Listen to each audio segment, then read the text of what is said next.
ማቾት በማህበራዊ ሚዲያ አገልጋይ ደምረው ወልዴ የሚባል ማችን ለብዙ አመታት በፕሮቴስታንት እምነት ውስጥ የነበረ ዛሬ እግዚአብሔር ፈቅዶ ማህበራዊ ሚዲያውን ለበጎ ነገር ተጠቅመነው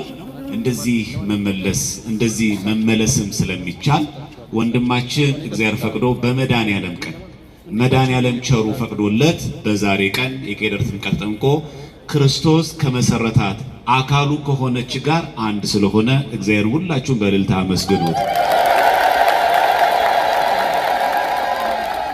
አሁን በዚህ በጣም የሚገርማችሁ እናቱ ኦርቶዶክሳዊት ክርስቲያን ሆና እጅግ በጣም እንዲመለስ ጸልይ ነበር። እባካችሁን ይሄ በተለያየ መንገድ እኛ ቤት ገብቶ ሊሆን ይችላል። እናቶች አባቶች መታለቅሱላቸው ወደዚህ ቤት በተመለሰ ምትሏቸው አላችሁ። ከልብ ካለቀሳችሁ እንደዚች እናት ተመልሶ ልጇ እንዲህ በደስታ ማየት ትችላላችሁ። እግዚአብሔር ምን ይሳነዋል? እና ዛሬ ደምረው ከቤተ ክርስቲያን አካ እውነትም ስሙ ደምረው ነው የተደመረውም ከቤተ ክርስቲያን ነው። የክርስትና ስሙ ራሱ ሳይረሳው ሀብተ ወልድ ነው የክርስትና ስሙ። በጸሎት እንድታስቡት ነው።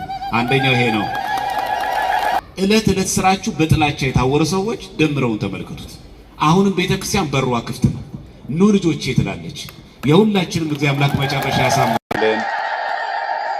የሚያጸና ማን ነው? ስለዚህ አሁንም እግዚአብሔር አምላክ በቤቱ ይትከለው። አብ ያልተከለው ተክል ይነቀላል ይላልና አብ ከተከላቸው ወገን ያድርግልን። እሺ ወንድማችንን እንስማው። በስመ አብ ወወልድ ወመንፈስ ቅዱስ አሐዱ አምላክ አሜን።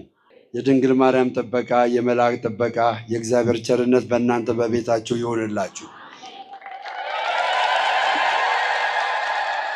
የጠፉ በጎች ከዚህ ቤት እንደኔ የጠፉ በጎች ይመለሳሉ፣ ወደ ቤቷ ይመለሳሉ። እውነቴን ነው የምላችሁ። ሁላችንም ከዚህ ቤተክርስቲያን ስንወጣ አስተምሮቷን ሳናቅ ትምህርቷን ሳናቅ ወጣን፣ ተንከራተትን።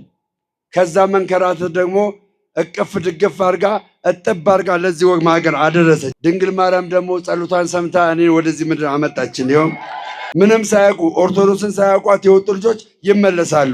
እግዚአብሔር ደግሞ ከኛ ጋር ይሆናል። ተባረኩልኝ።